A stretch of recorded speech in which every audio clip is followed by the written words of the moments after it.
Hello and welcome back to my channel. Today is FlossTube number 17.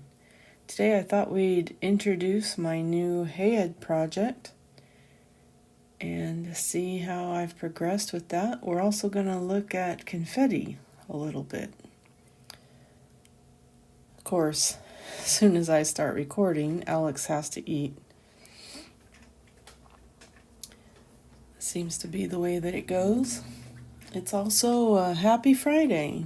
I hope everybody had a good week and they're ready to relax and do some stitching and enjoy the weekend. So let's get started.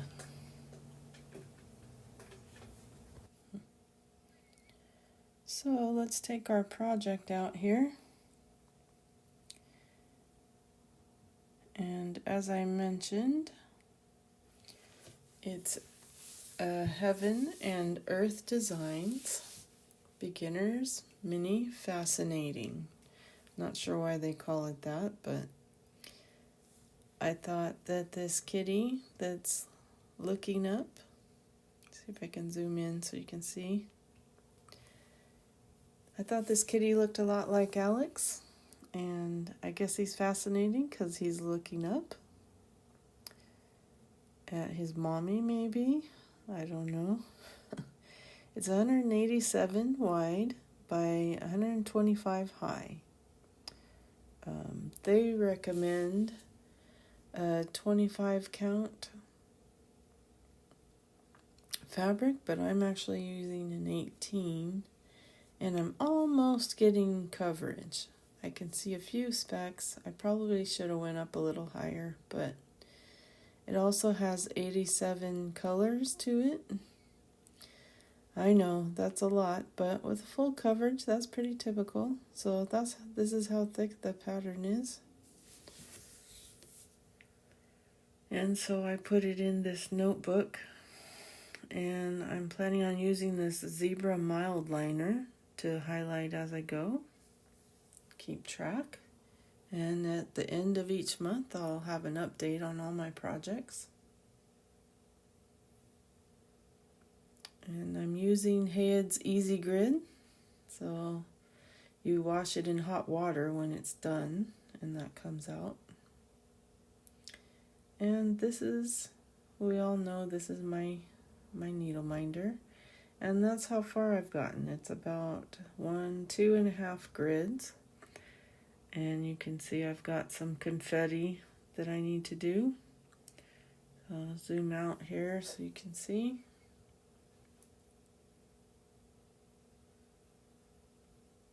And I'm going to go down this column and work my way from the left to the right.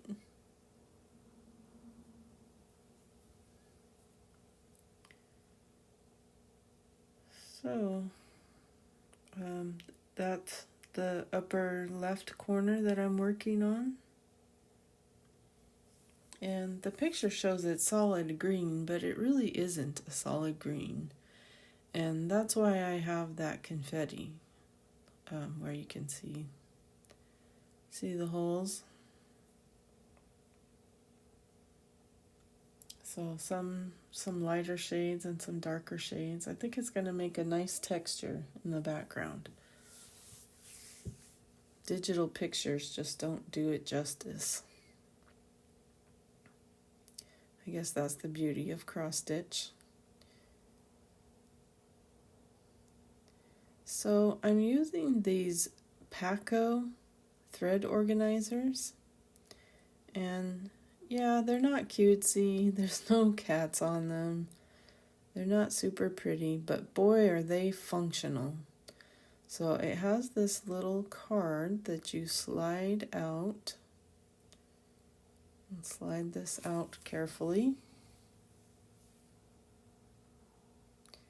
And what I did is I cut out each symbol from my pattern. Tiny little square. It did take a little bit, but I cut each square out, and I I glued them. I know that sounds crazy, but and it did take some time, but I used this Gorilla Kids glue.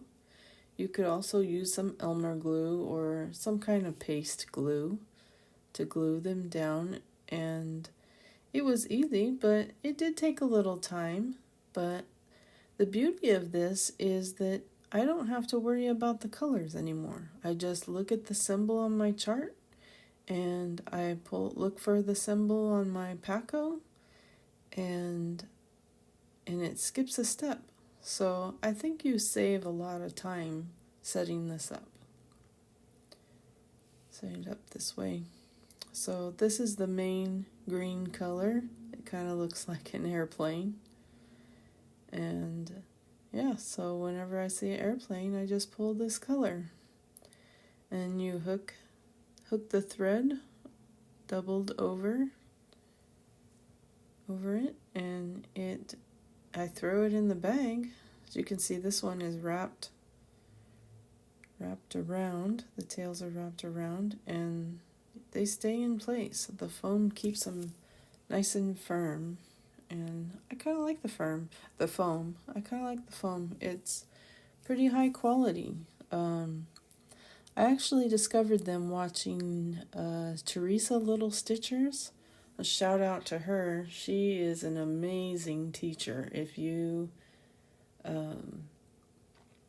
check her out, you will not be sorry. And then Alex, this is foam too, so you can stick your needle in there.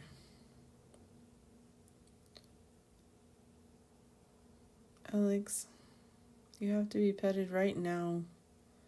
Don't step on. He's always stepping on it. I'm really impressed with this fabric. It's very cat tough, because he steps on it taut in there, and he hasn't done any damage yet, but he scares me sometimes. All right, Alex, if we pet you a few times, will you go away? Yes, we love you, Alex. Oh, he's eating again. Okay. So let's wrap this up and get things situated.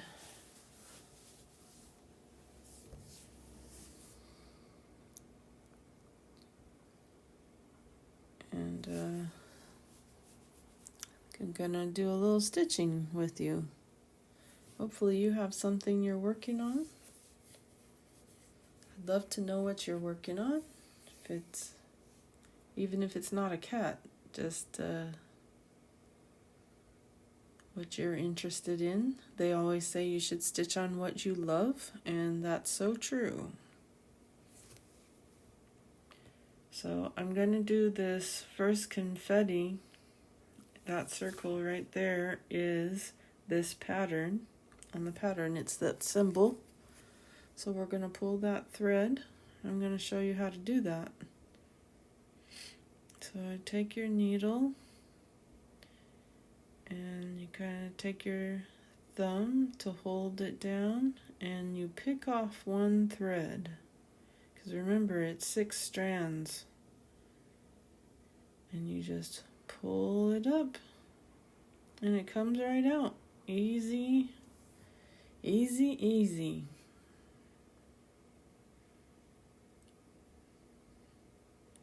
And yeah, it's as easy as that. You can see it's kind of a darker color. It's almost a brown. I don't even know what color it is, because I don't worry about the color anymore. Now that I've got it all kitted up.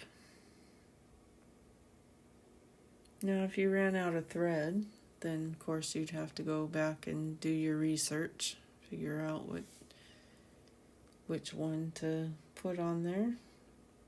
But hopefully I have enough. So we're going to do the loop method like normal. So I've doubled this thread, and we're going to thread the needle. You know, I always use a thread needle threader.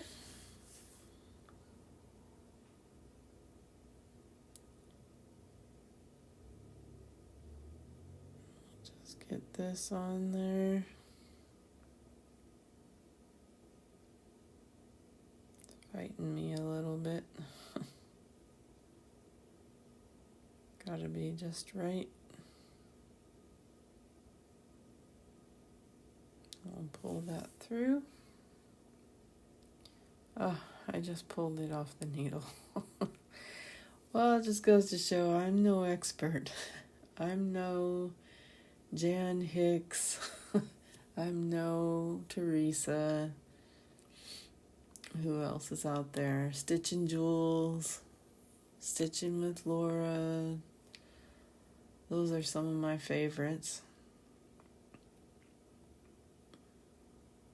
I'm sure you have some favorites that you like to watch. And they make it look so easy. Well, I'm here to show you that it's okay to fumble. It's okay to be a beginner. We'll learn and grow together.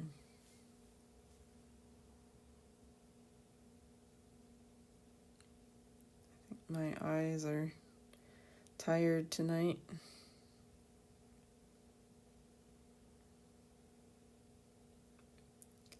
So you can tell this thread is kind of short.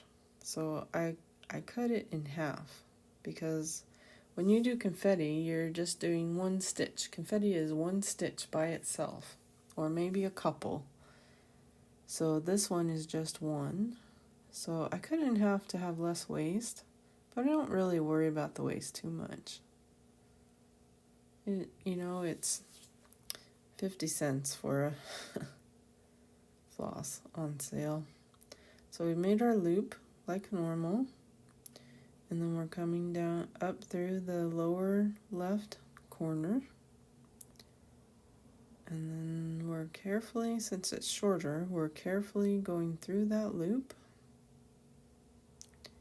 and then back through the upper right corner. I know it's kind of hard to see. I want to do some confetti where it's more contrasting. I'll be on the lookout for that. I'll do another video on confetti so you can really see it pop out.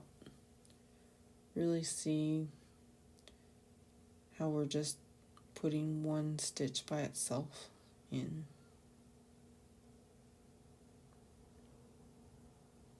This is a little bit darker, but not too bad. You do want to think about how you end your tail. If it's a lot darker than your main color that's been stitched, you're not going to want to bury that tail in the front because it's going to show through and ruin your picture. You'll have to bury it in the back. So that's what we're going to do with this.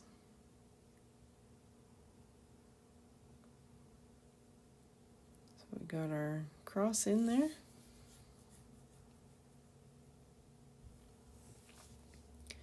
We're going to flip this over. I know a lot of YouTubers don't show you the back, but that's one thing about my channel is I am proud to show you the back of my work because I try to make it neat and tidy. It's not perfect, but it's pretty clean compared to most. That comes with being a cross-country stitcher.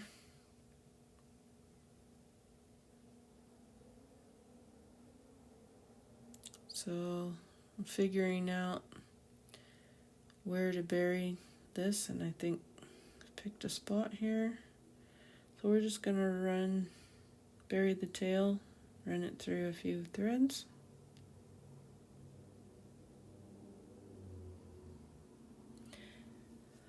One thing I'm regretting is the amount of extra fabric on the sides with these Q-snaps. It's a little difficult sometimes to run my needle through. Teressa, a little stitcher, recommends 4 inches. So I think I'm going to try that on my next project. On this one, I think I did 3, which is pretty typical. So we've done our first confetti stitch, and we've buried the tail, and it's done.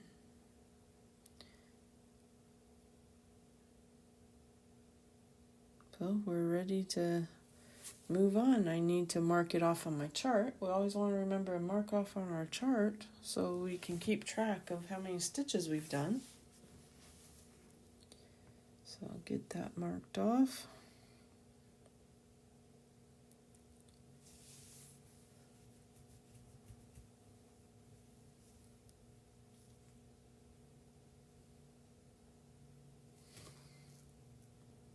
So now it's just rinse and repeat. Let's get some stitching done.